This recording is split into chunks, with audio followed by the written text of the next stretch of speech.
जब मैं 9 साल का था, मेरे फादर की डेथ हो गई। सडनली उनकी डेथ हुई और कहते हैं ना हमारा सब कुछ चला गया। हमारे मुंबई में 4 फ्लैट्स थे, हमारे पास 5 कारें थी, सब कुछ चला गया। मेरी मम्मी भैया गुल्लक तोड़ते थे, वो पता पैसे ढूंढते रहते थे कि हाँ पैसे दिखे, हम कुछ लेके आए। हमने 2-2 रुपए के चिप्स आते थे, वो भी खाए। गवर्नमेंट मिड डे स्कूल के हमने चावल खाए हैं। एक टाइम ऐसा भी मैंने देखा है जब वो मैंने देखा कि हाँ अब लाइफ में कुछ करना है, कि मुझे किसी का पति बनने से पहले करोड़पति बनना है। क्षमा गणी, मेरा नाम मेहुल पुरोहित है और मैं आज 22 साल का हूँ, founder and CEO of Multifate digital, जो कि इंडिया की one of the top 3 PR company में जिसका नाम आता है। आज से मैं आपको वापस 5 साल पहले लेके चलता हूँ। सपना देखा था एक कंपनी का कि बहुत अच्छा लोगों की हेल्प करनी है, नेम कमाना है, पैसा कमाना है, तो मल्टीफेस की मैंने स्टार्टिंग करी। मल्टीफेस ये नाम एक ऐसा है जो कि मेरे दादा कंपनी का भी नाम, उनका नाम भी मल्टीफेस था, जो कि मुंबई की वन ऑफ दी बहुत बेस्ट कंस्ट्रक्शन कंपनी में उनका नाम था। मुंबई की बेस्ट कंस्ट्रक्शन कंपनी में उनका नाम आता था, जिन्होंने मुंबई में काफ़ी प्लेटफॉर्म्स कंस्ट्रक्शन करवाए, काफ़ी बड़े-बड़े बिल्डर्स के प्रोजेक्ट्स पे उन्होंने हेल्प करी। बट उनके भी ख्वाब बहुत अच्छे थे।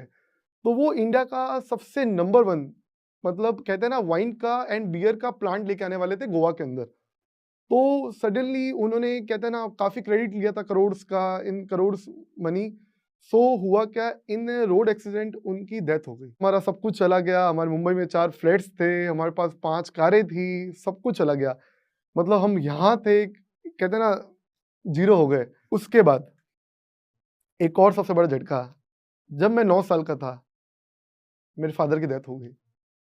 इससे बड़ा एक बंदे के लिए क्या झटका होगा, जब वो सोचता है कि हाँ, मैं किसके साथ मेरी उँगली पकड़ के मैं मेरी लाइफ़ को आगे लेके जाऊँगा और वो आपके सर के ऊपर से हाथ हट जाए तो कैसा लगेगा? फादर वाला हुआ तो पूरा मतलब मैं क्या, मम्मी, हम भाई, हम सब टूट चुके थे। सडनली उनकी डेथ हुई, फिर लगा कि ये ना सब कुछ खत्म हो गया। बट कहते हैं ना कोई रोल मॉडल होता है आपकी लाइफ़ में। मेरी कहानी की मेरी रोल मॉडल मेरी मम्मी। उन्होंने मतलब फादर की डेथ हुई, उसके जस्ट 12 टू 13 डेज़ बाद हमारे हिंदू कस्टम में एक चीज़ होती है कि 12 दिन बाद है ना आपको घर में रहना पड़ता है, आपको कहते हैं ना आपको देखभाल करना पड़ता है बच्चों का। आपके फादर की जो मतलब कोई भी किसी की डेथ होती है तो आपको उसका शोक मनाना पड़ता है। बट मेरी मम्मी बहुत बोल्ड, उन्होंने क्या किया, फादर की डेथ हुई 12-13 दिन बाद वो जॉब पे चले गए। जॉब पे जाने के बाद लोग उनको यू नो अबाउट इट कि हमारी इंडियन सोसाइटी कैसी है। और मैं तो एक छोटे से शहर बीकानेर से आता हूँ, तो वहाँ का थोड़ा कहते हैं ना पुराना है, थोड़ा लोगों की सोच इतनी अच्छी उस समय नहीं थी। आज तो बहुत अच्छी है। तो वो सोचते थे कि यार 12 दिन हो गए, 12 दिन बाद है ना इनकी मम्मी जॉब पे चली गई, कैसे जॉब पे जा रही है, एक तरफ इनके हस्बैंड की डेथ हुई है और वो जॉब पे कैसे जा रही है। तो उन लोगों को मेरी मम्मी ने एक बात बोली कि इनको बोलो कि अगर मैं जॉब पे नहीं जाऊंगी तो मेरे बेटों को मैं खिलाऊंगी क्या, क्या मैं करूँगी? और उसी वक़्त हमको मेरे नाना-नानी ने, मामा ने हमको रखा, मुझे, मेरे भैया को और मेरी मम्मी को। हम लोग नाना-नानी के पास रहते थे, मम्मी जॉब पे जाती थी और नाना-नानी का बहुत सपोर्ट है मेरी लाइफ़ में, क्योंकि उन्होंने इतना देखभाल रखा, उन्होंने हमको बच्चा जैसा प्यार दिया। मेरे दादा नहीं थे तो उन्होंने दादा का प्यार दिया, मेरे पापा नहीं थे तो उन्होंने पापा का प्यार दिया। तो उनका बहुत बड़ा सपोर्ट रहा, वो मोटिवेट करते थे कि लाइफ़ में अच्छा कर, अच्छा कुछ कर। और नाना मेरे पता नहीं उनको क्या था, उस समय मुझे उनसे गुस्सा आता था। नाना दिन भर मुझे बोलते रहते, "पढ़ ले, जीके पढ़, खाली पढ़ाई मत कर, जीके पढ़।" जीके करते रहते थे। ऐसा जीके किया कि जब मैं 11 साल का था तो कहते हैं ना मुझे है ना पूरे दुनिया की कैपिटल्स याद थी। मुझे दुनिया के सारे प्राइम मिनिस्टर, प्रेज़िडेंट्स के नाम याद थे। इस लेवल का मैंने जीके किया। बट कहते हैं ना एक पॉइंट आता है, मनी, मनी, मनी। पैसा ही सब कुछ है।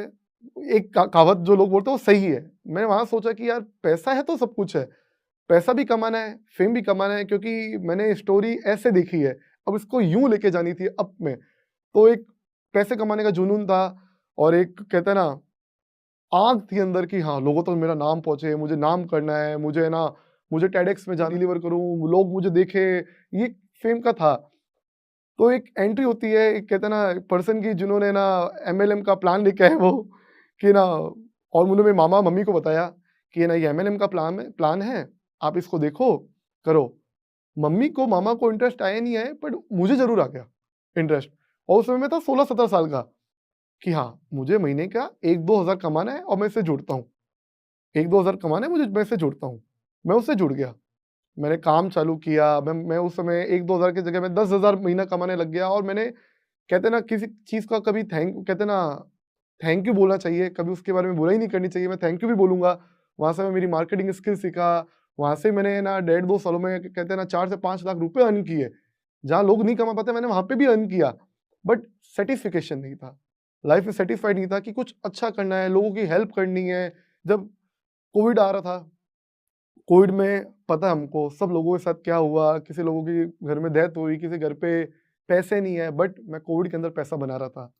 उसका रीज़न ये था, मैंने उस समय ग्राफ़िक डिज़ाइनिंग का काम चालू किया था। ग्राफ़िक डिज़ाइनिंग में मेरा इंटरेस्ट था, मैं ग्राफ़िक में पोस्टर्स बनाता रहता था।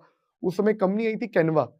कैनवा सबको पता है, तो कैनवा का उस समय मैंने 3 महीने ग्राफ़िक डिज़ाइनिंग ऐसे ही करता था और वर्ल्ड का फास्टेस्ट ग्राफ़िक डिज़ाइनिंग अवार्ड मुझे मिला। मैं 2-2 मिनट में ग्राफ़िक डिज़ाइनिंग कर के अवार्ड मुझे मिलते हैं। तो मेरे भैया ने कोविड के बीच में बोला कि मेहुल यार अपन ऐसे ही बैठे हैं, एक काम करते हैं अपन है ना सैंडविच का मैं कुछ करता हूँ, मैं सैंडविच बहुत अच्छे बनाता हूँ, मैं इसको लोगों तक पहुँचाऊँगा सैंडविचेज़ को। मैं कहा ठीक है, फाइन। मैं कहा भैया फिर मैंने सोचा, मैं कहा भैया आप सैंडविचेज़ पहुँचाओगे कैसे? कि ये काम करेंगे, अपन है ना स्टेटस लगाएँगे, सैंडविच ऑर्डर करो। मैं कहा ऐसे हो जाएगा सैंडविच डिलीवर? पक्का ना, श्योर हो? नहीं भाई, ऐसे तो सैंडविच डिलीवर होंगे नहीं। मैं कहा इसके लिए सबसे बेस्ट चीज़ ये है, मैं आपको एक अच्छा क्रिएटिव पोस्टर बना के देता हूँ। मैं आपको पोस्टर बना के दूँगा और आप उसको स्टेटस तक लगाना। लोगों को मेरे पोस्टर अच्छे लगते थे, तो भैया ने पोस्टर के थ्रू मुझे देते थे ₹500 उस समय। जब ₹500 आपके पॉकेट आता है, आपको लगता है ओ यार एक मेरे घर बैठे-बैठे मैंने 2 मिनट का पोस्टर बनाया और भैया ने मुझे ₹500 दे दिए। बहुत अच्छा लगा ये। फिर मैंने मेरी जर्नी चालू की ग्राफिक डिज़ाइनिंग में, अच्छा लगा मुझे। मैंने लोगों से कहते हैं ना, मैं लोगों से कहता था कि आप मुझे साल का ₹11,000 दो, मैं आपको पूरा काम करके दूँगा, ग्राफिक डिज़ाइनिंग का और आपका सोशल मीडिया मैनेज करूँगा ₹11,000 में। उस समय मैं आज से मैं आपको 3 साल पहले लेके चलता हूँ, मैं लोगों से साल का ₹11,000 लेता था। मीन्स मंथली का हो गया 850 ₹900 बस। और आज मेरा एक पैकेज स्टार्टिंग है 40,000 पर मंथ। तो ये सपना देखा था, ग्राफिक डिज़ाइनिंग चालू किया, ग्राफिक डिज़ाइनिंग बहुत अच्छा लगा, फिर उससे मैंने स्विच किया सोशल मीडिया के अंदर। सोशल मीडिया मार्केटिंग के अंदर मैं गया, सोशल मीडिया मार्केटिंग में मुझे अच्छा लगा, वहाँ पे मैं लोगों की क्रिएटिव्स अच्छा यूनिक वर्क करता था, अपना खुद का यूएसपी डालता था, अपना पूरा एफर्ट डालता था। मीन्स मैंने मेरी लाइफ में जो भी काम किया उसमें पूरा मेरा 100% एफर्ट दिया है। ये नहीं कह सकता कि नहीं, मुझे नहीं करना, बहाने नहीं, अगर आप खुद से बहाने करोगे तो आप क्या कर रहे हो? एम था, एक कहते हैं ना फ्लैशबैक में नहीं जाना था, जो फ्लैशबैक में गए थे कि एक टाइम था, मतलब मेरी मम्मी, भैया कहते हैं ना, क्या बोलूँ मैं इमोशनल हो रहा हूँ, वो मतलब गुल्लक तोड़ते थे, वो पता पैसे ढूँढते रहते थे, कि हाँ, पैसे दिखे, हम कुछ लेके आए, हमने 2-2 रुपए के चिप्स आते थे, वो भी खाए हैं, गवर्नमेंट मिड डे स्कूल के हमने चावल खाए हैं, एक टाइम ऐसा भी मैंने देखा है, वो टाइम नहीं दिखता था, मुझे पैसों की अहमियत पता थी। सब जब वो मैंने देखा कि हाँ, अब लाइफ में कुछ करना है, लाइफ में कुछ मतलब सोशल मीडिया मार्केटिंग कर रहा हूँ, मैं लोगों की हेल्प कर रहा हूँ एंड मैं सैटिस्फाइड था। महीने का यार 15-20 हज़ार कमा रहा हूँ और क्या चाहिए लाइफ में यार, हमारी तो मस्त लाइफ है, जॉली लाइफ है और क्या चाहिए होता है एक यूथ को? 18-19 साल के जब हम होते हैं कॉलेज में और हमको क्या चाहिए? कि मस्त जॉली लाइफ चल रही है 15-20 हज़ार, बट मैं अभी भी सैटिस्फाइड नहीं था कि यार क्या social media marketing, digital marketing का करियर बहुत लंबा है क्या? क्योंकि इतनी सारी टेक्नोलॉजीज़ आ रही है और आज का ही मैं एक एग्ज़ाम्पल लेता हूँ कि जब से चैट जीपीटी आया है, सारे कंटेंट राइटर्स की जॉब चली गई है, तो इससे बड़ा एग्जांपल क्या होगा? और आगे और भी इनोवेशन हो रहा है, कुछ ना कुछ तो आता रहेगा। उस समय मैंने सोचा, क्या मैं जो कर रहा हूँ, क्या सही है क्या? क्या ये सही है? क्या ये गलत है? मतलब खुद से बातें करने लगता था। फिर मैंने सोचा कि नहीं, मैं सोशल मीडिया, डिजिटल मार्केटिंग से बड़ा पैसा नहीं कमा पाऊँगा, मेरा यहाँ से नाम नहीं होगा। देन एक कहते हैं ना, एक किक होता है आपके माइंड में, पीआर, जो चीज़ आती है जिसके आज हम इंडिया में टॉप कंपनी में मेरा नाम आता है। पीआर, मुझे पीआर एक्सपर्ट नाम से लोग कहने लगे, तो पीआर में मेरी एंट्री हुई। उसी वक़्त कहते हैं ना, मेरी कंपनी का एंड मेरा भाई बोलूँ मैं, समीर नाम लूँगा उस लड़के का, उस वो मेरे साथ था। मेरा कंपनी का फर्स्ट, मैं एम्प्लॉयी नहीं बोलता किसी को भी, वो मेरा भाई। वो मेरे साथ आया कि मेहुल भाई, उसको पीआर में बहुत इंटरेस्ट था। उसको मैंने बताया कि यार पीआर है, कुछ ऐसा है कि उससे पहले मैं सोशल मीडिया का आउटसोर्स काम करता था या मैं फ्रीलांसर काम करता था। तो समीर ने मुझे बोला कि मेहुल भाई, मैं आपसे ₹1 नहीं लूँगा, मैं ₹0 लूँगा, अपन पीआर में पूरी मेहनत करते हैं। हम लोगों ने पीआर में मेहनत की, हम लोगों ने कनेक्शंस अच्छे बनाए पीआर के अंदर। और मेहनत करते गए, लोगों से बात करते थे, तो उसी वक़्त कहते हैं ना, जब आप अच्छी मेहनत करते हो तो भगवान देखता तो है ही आपको। कहते हैं लोगों को पहला काम मिलता है बहुत छोटा, मुझे पहला काम ही बहुत बड़ा मिला। कहते हैं ना, जिसकी वैल्यू सीआर के अंदर थी, वो था इन्वेस्ट राजस्थान समिट, जो बहुत बड़ा गवर्नमेंट ऑफ राजस्थान ने किया था, जिसका वर्क मुझे एक रोहित भैया हैं, मेरे रोटेक में, उनको भूलूँगा नहीं मैं, उन्होंने और डीपी अंकल ने मुझे वो काम दिलवाया कि मेहुल इसका काम पूरा तू देख। काम बहुत छोटा था मेरा, बट मैंने वहाँ पे फर्स्ट टाइम पीआर किया, उन्होंने मेरे पे ट्रस्ट किया।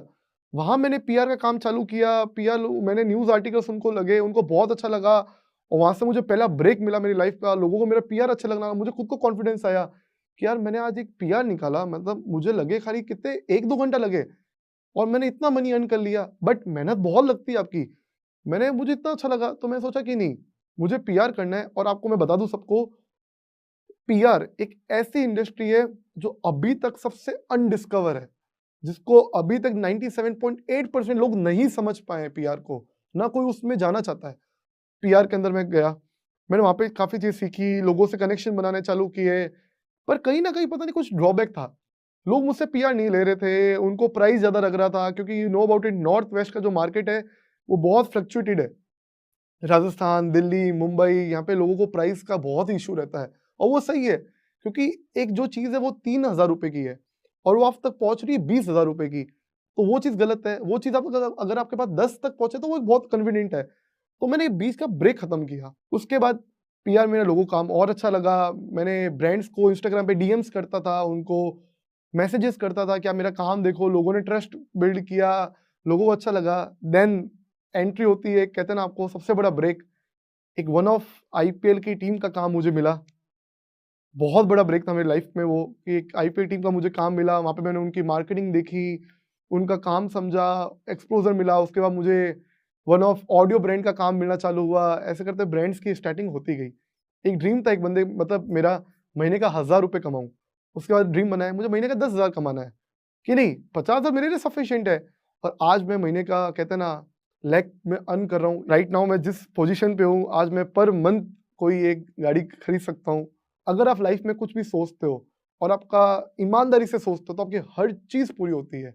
और इसलिए कहते हैं ना, मैं खुद को एक कोड दिया, खुद को एक कमिट किया कि मुझे किसी का पति बनने से पहले करोड़पति बनना है और मैं वो करके दिखाऊँगा। ये खुद को कमिट दिया, खुद को सर्टिफ़िकेशन मिलता था और रिसेंटली मैं भी रोटरेट का यंगेस्ट प्रेज़िडेंट बनने जा रहा हूँ। ये मेरे कुछ कंपनी के अचीवमेंट थे, तो मैंने तो डिसाइड कर लिया, मुझे किसी का पति बनने से पहले करोड़पति बनना है। अब आप लोगों की बारी है कि आप पहले किसी का पति बनोगे या करोड़पति बनोगे? Thank you.